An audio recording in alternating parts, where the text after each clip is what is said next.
الحمد لله رب العالمين خالق السماوات والأرضين والصلاة والسلام على سيد الأنبياء والمرسلين وعلى آله وأصحابه وأتباعه وأهل بيته أجمعين. أما بعد فأعوذ بالله من الشيطان الرجيم. بسم الله الرحمن الرحيم. قد أفلح من زكاها وقد خاب من دساها. صدق اللہ العظیم. گرامی قدر معزز سامعین،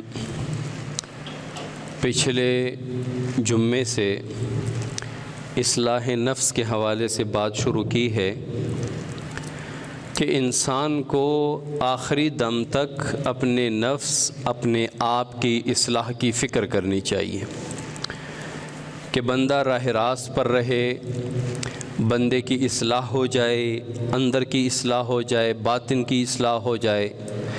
کیونکہ جب باطن کی اصلاح ہو جاتی ہے تو ظاہر خود بخود سنور جاتا ہے. جب دل کی اصلاح ہو جائے تو پاؤں کی اصلاح خود بخود ہو جاتی ہے. پاؤں، قدم پھر اٹھتے ہی اس طرف ہیں جو اچھا راستہ ہو، جو اچھا کام ہو، اچھا عمل ہو. کیونکہ جہاں پہ دل چاہتا ہے پاؤں قدم اسی طرف اٹھتے ہیں. اگر دل مصفا ہو، دل پاک ہو، دل کا تزکیہ ہو چکا ہو تو دل ایسے جگہوں پر نہیں جانا چاہتا جن پر اللہ یا اللہ کے رسول صلی اللہ علیہ وسلم ناراض ہوتے ہیں. تو انسان کو آخری وقت تک اپنی فکر کرنی چاہیے اپنی اصلاح کی. اس اصلاح کی فکر کے لیے کہ اپنی اصلاح کیسے کرے، اس کے لیے 4 ستون یا 4 اسباب ہم نے بیان کرنے ہیں. پچھلے جمعے چونکہ وقت بہت کم ہوتا ہے، پچھلے جمعے صرف ایک سبب پہ بات ہوئی کہ جس سبب کی بدولت ہم اپنی اصلاح کروا سکتے ہیں. وہ سبب ہے ایک شیخ کامل، ایک پیر کامل، ایک باشرہ شیخ، باشرہ پیر کہ جس کے ہاتھ پہ بندہ بیعت ہو جائے اور پھر اس سے اپنی اصلاح کرواتا رہے، اس سے اپنے عیوب، اپنی کمی کوتاہیاں بیان کرتا رہے اور شیخ اس کی اصلاح کرتا رہے، اس کو بتاتا رہے کہ بیٹا ایسا کرنا ہے، ایسا نہیں کرنا، اس میں آپ کا فائدہ ہے، اس میں آپ کا نقصان ہے. کیونکہ انسان کو روز اول سے آج تک اور آج سے قیامت تک ایسے بندے کی ضرورت تھی، ہے اور رہے گی جو اچھے اور برے کی تمیز سکھاتا رہے، جو اچھے اور برے کے بارے میں بتاتا رہے کہ یہ اچھا ہے، یہ برا ہے. جس طرح چھوٹے بچے کو ضرورت ہوتی ہے اپنے والد کی نصیحت کی، والد اپنے بیٹے کو، اپنے بچوں کو سمجھاتا ہے کہ بیٹا فلاں جگہ جا سکتے ہیں، اچھا ہے، فلاں جگہ نہیں جانا، اس میں آپ کا نقصان ہے، آپ غلط راستے پہ چلیں گے آپ کا نقصان ہوگا، صحیح راستے پہ چلیں گے آپ کا فائدہ ہوگا. اسی طرح بڑی عمر کے لوگوں کو بھی اسی طرح سمجھانے والا کوئی ضرور ہوتا ہے، ضروری ہوتا ہے کہ وہ اس کو سمجھاتا رہے. کیونکہ چھوٹے بچوں کی غلطیاں بھی چھوٹی ہوتی ہیں، بڑے لوگوں کی غلطیاں بھی بڑی ہوتی ہیں. تو بڑے لوگوں کو سمجھانے والا بھی بڑا ہوتا ہے اور بڑی غلطیوں سے بچانے والا، بڑے برے راستوں سے بچانے والا بھی بڑا ہوتا ہے. تو اس کے لیے میں نے پچھلے جمعے عرض کیا تھا کہ اس کے لیے اپنی اصلاح کے لیے ایک ایسے شیخ کا انتخاب کریں جو واقعی باشرہ شیخ ہو، جس میں ضروریات دین یعنی جتنی دین کی ضروری معلومات ہیں، علم ہے، وہ اس کے پاس ہو. اگرچہ باقاعدہ عالم نہ ہو، وہ باشرہ ہو، سراپا شریعت کے مطابق ہو اور فرائض کی پابندی کرتا ہو، محرمات اور حرام و مکروہات سے اپنے آپ کو بچاتا ہو. اور اس کی مجلس میں بیٹھنے سے اللہ کے رسول، آخرت یاد آتا ہو. ایسا شیخ اگر مل جائے تو اس کے ہاتھ پہ بیعت کر کے اس سے اپنی اصلاح کروانا شروع کر دیں. اس کے پاس جا کے اپنے عیوب بیان کریں کہ مجھ میں یہ عیب ہے، میں جھوٹ نہیں چھوڑ سکتا، تو وہ بتائے گا جھوٹ چھوڑنے کے لیے نسخہ کہ اس کے لیے آپ کو پابندی کرنی پڑے گی، اور اپنے اوپر کوئی جرمانہ رکھیں کہ اگر مجھ سے جھوٹ بولا گیا تو میں 10 نوافل پڑھوں گا، اگر میں نے جھوٹ بولا تو میں ہر جھوٹ بولنے پر 100 روپے صدقہ کروں گا، اور یہ وظیفہ پڑھیں، استغفار کثرت سے پڑھیں تاکہ جھوٹ سے نفرت ہو جائے۔ یہ وہ شیخ اصلاح کر رہا ہوتا ہے اپنے مرید کی اور اپنے ساتھی کی۔ تو یہ پہلا سبب ہے۔ دوسرا سبب کیا ہے جس سے بندہ اپنی اصلاح کرواتا رہے؟ وہ ایک اچھا دوست ہے۔ اچھا دوست وہ ہوتا ہے جو آپ کو اچھے راستے پر لگائے، برا دوست وہ ہوتا ہے جو آپ کو برے راستے پر لگائے۔ اگر آپ کا کوئی دوست ہے اور آپ یہ جاننا چاہتے ہیں کہ میرا یہ دوست اچھا دوست ہے یا برا دوست ہے، تو اس کا بڑا آسان نسخہ ہے، آسان اس کی علامت ہے، آسان نشانی ہے، وہ یہ کہ آپ اس کے دوستی کے بعد وہ آپ کو اچھی باتوں اور اچھے راستے کی طرف زیادہ لے جاتا ہے یا برے راستے کی طرف لے جاتا ہے۔ اگر وہ آپ کو لے جاتا ہے غلط راستے پر، آپ کو سینما لے جاتا ہے، آپ کو بازار میں گھومنے پھرنے کے لیے لے جاتا ہے، آپ کے ساتھ گالم گلوچ، اس کے ساتھ دوستی کے بعد آپ کی زبان گندی ہو گئی، گالم گلوچ کرنے لگے اور آپ کی عادات بری ہو گئیں، تو سمجھو کہ یہ دوست برا ہے اور یہ دوست چھوڑ دینے کے قابل ہے۔ پہلے تو اس دوست کی اصلاح کریں، آپ اس دوست کے لیے مصلح بن جائیں، لیکن اگر وہ اس حد تک بگڑ چکا ہے کہ اب آپ کی طاقت نہیں ہے کہ آپ اس کی اصلاح کریں، تو پھر اس سے کنارہ کشی کا مظاہرہ کریں، پھر اس سے کنارہ کش ہو جائیں، سائڈ پہ ہو جائیں۔ کیوں؟ حضور صلی اللہ علیہ وسلم فرماتے ہیں کہ ہر بندہ اپنے دوست کے دین پر ہوتا ہے، یعنی جو عمل دوست کرتا ہے وہ خود کرتا ہے، لہٰذا ہر بندہ یہ دیکھے کہ میں کس کے ساتھ دوستی کر رہا ہوں، میرا دوست کون ہے، میرا دوست مجھے جنت لے جائے گا جہنم لے جائے گا، میرا دوست مجھے اللہ کی رضا کے کام کروائے گا یا اللہ کی ناراضگی کے کام کروائے گا۔ تو اپنے دوستوں میں دیکھیں آپ کا ٹھیک اچھا دوست ہے تو اسے کیا کہیں، اس کو اپنا مصلح کیسے بنائیں گے؟ اسے کہیں کہ بھائی آج کے بعد آپ نے میرے اندر جو بھی کمی کوتاہی دیکھی آپ نے مجھے ضرور بتانا ہے، آپ نے مجھے ضرور بتانا ہے۔ اچھا، وہ دوست کیا کرے گا؟ وہ جب بھی آپ کہیں گالی دو گے تو وہ آپ کو ٹوکے گا، بھئی گالی کیوں دے رہے ہو، گالی نہیں دینی۔ اچھا، کیونکہ دوست اکثر دوست کے ساتھ رہتا ہے، آپ نے کوئی گندی زبان استعمال کی، اس نے منع کر دیا، آپ کہیں غلط قدم اٹھانے جا رہے ہیں، اس نے منع کر دیا۔ اصلاح کا دوسرا بہترین اور پائیدار طریقہ ہے، لیکن ایسا دوست اگر مل جائے تو بڑی نعمت ہے، بہت بڑی غنیمت ہے۔ حضرت عمر رضی اللہ تعالیٰ عنہ فرماتے ہیں کہ جس نے مجھے میرے عیب بتا دیے اس نے مجھ پر بہت بڑا احسان کر دیا۔ ایک مسلمان کے اندر اگر آپ نے عیب دیکھا تو لوگوں کو نہ بتائیں، اسے بتائیں، اسے جا کر بتائیں تنہائی میں کہ بھئی آپ کے اندر یہ عیب ہے، اس سے اللہ بھی ناراض ہوتا ہے، مخلوق بھی ناراض ہوتے ہیں، یہ چھوڑ دو۔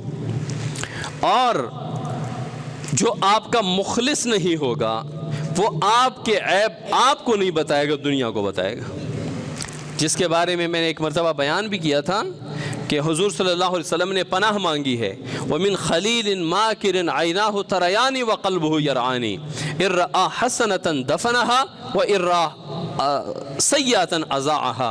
یا اللہ میں ایسے دوست سے بھی پناہ چاہتا ہوں جس کی آنکھیں مجھے دیکھتی ہے، جس کا دل میرا پیچھا کرتے ہیں، اگر مجھ میں کوئی اچھی صفت دیکھے تو اس کو دفنا دیتا ہے، کوئی بری بات دیکھے تو لوگوں میں شیئر کر دیتا ہے۔ تو یہ برے دوست کی علامت ہے، اس سے حضور صلی اللہ علیہ وسلم نے پناہ مانگی ہے۔ تو دوسرا مضبوط اور پائیدار ایک وسیلہ سبب اپنی اصلاح کا، اپنے آپ کو درست کرنے کا، وہ ایک اچھا دوست ہے۔ حضرت عمر رضی اللہ تعالیٰ عنہ نے ایک صحابی سے فرمایا کہ بھائی آپ کی مہربانی ہوگی، آپ مجھ میں جو بھی کجی دیکھیں گے، جو بھی غلط بات دیکھیں گے، آپ نے مجھے بتانا ہے۔ تو اس نے پہلے تو احتراماً کہا کہ نہیں حضرت امیر المومنین، آپ میں کہاں ایسی کوئی بات ہو سکتی ہے۔ جب امیر المومنین نے تاکید فرمائی کہ نہیں آپ نے ضرور بتانا ہے، تو اس صحابی نے پھر عرض کیا اے امیر المومنین، آپ کے دسترخوان پہ ایک سے زیادہ کھانے لگے ہوتے ہیں اور آپ کے گھر میں ایک سے زیادہ پہننے کے کپڑے ہیں۔ یعنی امیر المؤمنین کے کو یہ بھی نہیں جچتا تھا ایک مسلمانوں کے امیر کو، مؤمنین کے امیر کو، کہ اس کے دسترخوان پہ اسراف ہو، ایک سے زیادہ کھانے لگے ہوں۔ تو حضرت عمر رضی اللہ تعالیٰ عنہ نے اسے یہ نہیں کہا کہ یار یہ بھی کوئی عیب ہے، یہ بھی کوئی بات ہے، میں اور عیوب کی بات کر رہا ہوں۔ تو حضرت عمر رضی اللہ تعالیٰ نے فرمایا کہ اچھا چلیں اس کا میں علاج کرتا ہوں۔ فرمایا اس عیب کا جو میرے اندر موجود ہے کہ میرے دسترخوان پہ ایک سے زیادہ کھانے لگے ہوتے ہیں یا میرے گھر میں زیادہ کپڑے ہیں پہننے والے، تو اس کا تو میں جلدی علاج کرتا ہوں۔ پھر کون سا وقت آیا؟ پھر ایک وقت وہ بھی آیا کہ حضرت عمر رضی اللہ تعالیٰ عنہ کھانا کھا چکے اور کھانے کے بعد کہا اب امیر المؤمنین ہے، مسلمانوں کے امیر ہیں، خلیفہ وقت ہیں۔ فرمایا کہ آج میٹھے کو بڑا دل کر رہا ہے، کھانے کے بعد میٹھے کو بڑا دل کر رہا ہے۔ اب اس وقت تو اتنے اسباب نہیں تھے کہ فوراً جا کے وہاں دکان سے مٹھائی لے آئے، حلوہ لے آئے یا کچھ تیار لے آئے۔ تو بیوی بھی بڑی باوفا تھی، انہوں نے ایک ہفتے بعد جب حضرت عمر رضی اللہ تعالیٰ عنہ نے کھانا کھایا تو انہوں نے میٹھا یعنی کوئی حلوہ وغیرہ بنایا تھا، جو بھی میٹھی خوراک تھی وہ لا کے سامنے رکھ دی۔ حضرت عمر رضی اللہ تعالیٰ نے فرمایا کہ یہ کیا ہے؟ فرمایا کہ ہفتہ پہلے آپ نے جو خواہش ظاہر کی تھی کہ کاش کہ میٹھا کھانے کو دل کر رہا ہے، تو وہ میں جو بیت المال سے ہمارا آٹا آتا ہے، اس آٹے سے میں روزانہ ایک چلو بھر کے سائیڈ پہ رکھتی تھی، اور آج میں نے وہ سارا جو جمع ہوا تھا آج میں نے سارا وہ بیچ دیا اور ان پیسوں سے آپ کے لیے یہ میٹھا لے آئی۔ تو حضرت عمر رضی اللہ تعالیٰ عنہ نے یہ نہیں فرمایا کہ ماشاءاللہ بہت اچھا کام کیا، اب ہر ہفتے کے لیے ایک دن میٹھا کھانے کو ملے گا۔ حضرت عمر رضی اللہ تعالیٰ عنہ نے سیدھے جا کے بیت المال کا جو خازن تھا اسے کہا کہ بھئی ہمارے گھر جو آٹا آتا ہے اس میں سے ایک چلو آٹا کم کر دو، کیونکہ ایک چلو پورا ہفتہ کم کر رہے تھے اور ہمیں کمی محسوس نہیں ہوئی۔ پھر ایسا علاج فرمایا اپنا۔ تو اصلاح کا پہلا سبب کامل شیخ، اور دوسرا سبب ایک اچھا دوست۔ ایک اچھا دوست ایک بہت بڑی نعمت ہے، اگر آپ اسے اجازت دے دیں کہ آپ نے میرے اندر جو بھی کجروی، کوتاہی، کمی، کوئی غلط بات، کوئی غلط عادت وہ آپ نے دیکھی تو آپ نے مجھے ضرور بتانا ہے۔ زمانہ طالب علمی میں نے اپنے ایک دوست سے کہا تھا کہ بھئی میں نے آپ کو آپ کی بری عادات جو بھی ہو وہ بتانی، آپ نے مجھے بتانی ہے۔ تو الحمدللہ اس سے اتنا فائدہ ہوا، وہ کچھ بھی ہو سکتا ہے، وہ عادت یا تو گناہ بھی ہو سکتا ہے یا کوئی ایسی عادت بھی ہو سکتی ہے جس سے آپ کی شخصیت پہ اثر پڑتا ہے۔ مثال کے طور پہ بعض لوگوں کی عادت ہوتی ہے یہ داڑھی اپنے ایسے دانتوں سے کاٹتے ہیں، اچھی عادت نہیں ہے، انسان کے وقار اور تشخص اور شخصیت پہ اثر پڑتا ہے۔ تو اگر میں ایسے کرتا تو وہ میرے ہاتھ پکڑ کے روکتا، تو وہ الحمدللہ طالب علمی کے بعد آج تک کبھی ایسا نہیں کیا۔ تو کیا ہے، ایک اچھا دوست آپ کے لیے ایک اچھا مصلح بن سکتا ہے اگر آپ اسے کہیں نا کہ بھئی آپ نے، کیونکہ ہم نے موت تک اپنے آپ کو سدھارنا ہے، اپنے آپ کو درست کرنا ہے، اپنی کمیاں، کوتاہیاں اور اپنا میل کچیل جو ہمارے ساتھ لگتا جاتا ہے اس کو ہم نے صاف کرتے رہنا ہے یہاں تک کہ ہم قبر میں چلے جائیں۔ اگر میل کچیل کو صاف کرتے کرتے قبر میں چلے گئے تو کفن کو بھی مٹی نہیں لگے گی، اور اگر دنیا میں اپنے ظاہر پہ تو بڑی محنت کی اور باطن کی کوئی فکر نہیں کی، نہ شیخ کامل سے، نہ ایک اچھے دوست سے، نہ اپنی اصلاح کروائی، نہ اپنی اصلاح کی فکر کی، تو یہ تن بدن پہ پاک خوبصورت کپڑوں کے باوجود اندر بالکل ویران اور ایک گندا اور بالکل ایک بدبودار قسم کا ایک لوتھڑا ایک دل بن جاتا ہے۔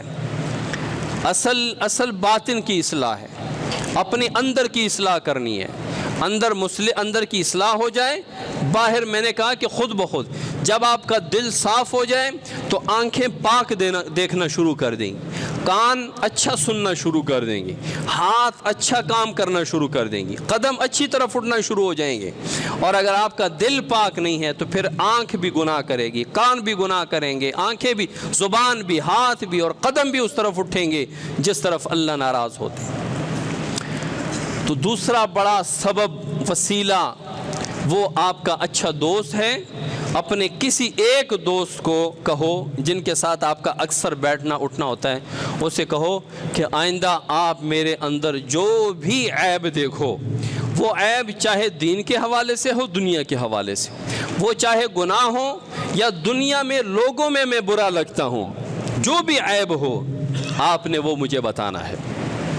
میرے ایک دوست تھے، وہ بالوں کا خیال نہیں رکھتے تھے، اس کے بال ہمیشہ کانوں پہ پڑے ہوئے، اس کی یہ داڑھی ایسے اٹھی ہوئی، اور مطلب وہ سردیوں میں اس نے ایک واسکٹ پہننا ہے، اوپر کوٹ پہننا ہے، اوپر۔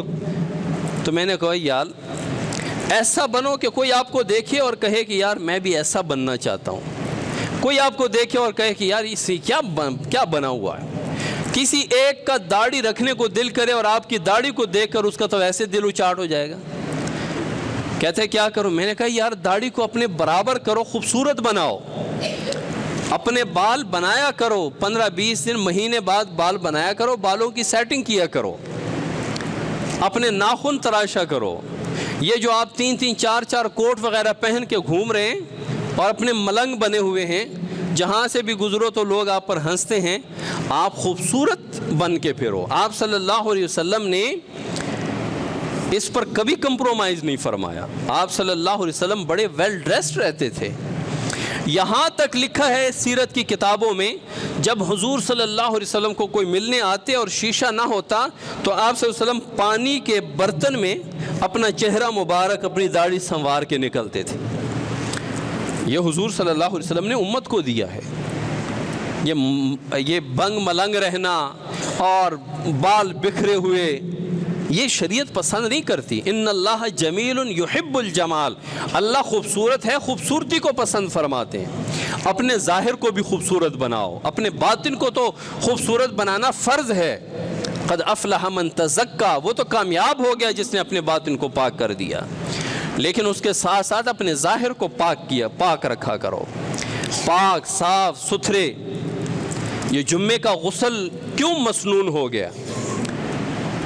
صحابہ تشریف لاتے تھے مسجد نبوی میں جمعے کے دن، جمعے میں رش ہو جاتا تھا، وہ رش کی وجہ سے حبس ہوتا تھا، حبس کی وجہ سے پسینہ ہوتا تھا، تو پسینے کی بو ہر طرف پھیل جاتی تھی۔ آپ صلی اللہ علیہ وسلم نے فرمایا کہ جمعے کے دن غسل کر کے آیا کرو۔ اسلام جو ہے وہ نظافت کو پسند کرتا ہے، پاکیزگی کو پسند کرتا ہے، طہارت کو پسند کرتا ہے۔ اسی لیے تو تمام فقہ کی تمام کتابیں اٹھا لو، ہر کتاب الطہارت سے شروع ہے، یعنی اس میں وضو، غسل، نماز، روزہ، زکوٰۃ، حج، شفع، بیوع، نکاح، یہ تمام چیزیں جو ہیں یہ فقہ کہلاتی ہیں۔ لیکن فقہ کی کوئی بھی کتاب لے لو، چاہے وہ 1 جلد میں ہے یا 30 جلدوں میں ہے، اس کی ابتدا کتاب الطہارت سے ہے، پاکی سے، کہ پاکی کیسے حاصل کرنی ہے۔ تو چاہے دنیاوی لحاظ سے ہو کہ دنیاوی میں لوگوں کو برا نہ لگوں، آپ نے مجھے بتانا ہے، اور یا آخرت کے لیے کہ میں اللہ کو برا نہ لگوں، ایسی میرے اندر کوئی گند، کوئی میل، کوئی بری عادت دیکھو تو آپ نے مجھے بتانا ہے۔ ایسا کوئی ایک دوست ہونا چاہیے۔ ایسے دوست تو بہت ہوتے ہیں جو کہتے ہیں کہ چلو سیر کے لیے چلتے ہیں، چلو کاغان ناران چلتے ہیں، چلو آج معاذ اللہ فلم دیکھتے ہیں، چلیں آج جاتے ہیں بازار میں۔ لیکن کوئی ایک دوست ایسا بھی ہو جو عین وقت پہ کہے چلو نماز کا ٹائم ہو گیا نماز پڑھ دیں. کوئی ایک دوست ہو جو آپ کو کہے کہ نہیں یہ گالم گلوچ نہ کیا کریں یار، آپ زبان گندی ہو جاتی. میں نے ایک دوست پہ بڑی محنت کی، اس کی گالی چھوڑوا، میں نے چھوڑ دیا. اس کی گالی نہیں چھوٹی تو میں نے اس کو چھوڑ دیا کہ بھائی میں نے کہا میں آپ سے نفرت نہیں کرتا، اللہ نہ کرے، میں آپ سے محبت کرتا ہوں، لیکن مجھے ڈر ہے کہ آپ کے ساتھ رہتے رہتے کہیں میری زبان پہ یہ گالی نہ آ جائے. تو میں نے کہا لہٰذا میں آپ سے ذرا کنارہ کشی کرتا ہوں. تو ایک دوست ایسا رکھیں جو آپ کو آپ کی اصلاح کرتا رہے، اس کی بھی آپ کیا کریں، آپ اس کی کیا کریں، وہ آپ کی کیا کرے گا. کیونکہ ہم نے تو موت تک اپنی اصلاح کروانی ہے، کرواتے رہنا ہے.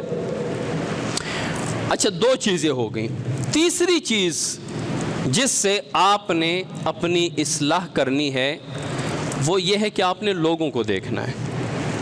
آپ نے لوگوں کو دیکھنا ہے کہ اس بندے میں یہ خصلت، یہ عادت ہے، اس نے یہ کام کیا، اتنا برا لگا مجھے نفرت ہو گئی، تو بس وہ کام آپ کریں گے تو لوگ آپ سے بھی نفرت کریں گے، تو آپ بھی چھوڑ دیں وہ کام. یہ اپنی اصلاح کا تیسرا طریقہ ہے کہ جو آپ گناہ دیکھیں، جو غلط کام دیکھیں، جو گندی بری صفت دیکھیں، اس کو اپنی زندگی سے نکال دیں. جو کسی میں اچھی صفت دیکھ لیں، کسی میں اچھا کام دیکھ لیں، اچھی بات دیکھ لیں، اچھا عمل دیکھ لیں، اس اچھے عمل کی وجہ سے وہ آپ کو اچھا لگے گا، آپ وہ عمل اپنا لیں. یہ ہر فیلڈ کا بندہ اپنے اوپر یہ اپلائی کر سکتا ہے. ایک دکاندار ہے، وہ دوسرے دکاندار کے کچھ رویوں کو دیکھیں.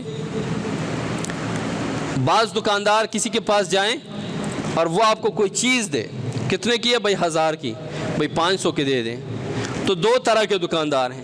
ایک وہ ہے جو آپ کہیں کہ نہیں جی میری خرید بھی نہیں ہے، کچھ گزارا کر لیں لے جائیں، تو اسے ڈیل ہو جاتی ہے.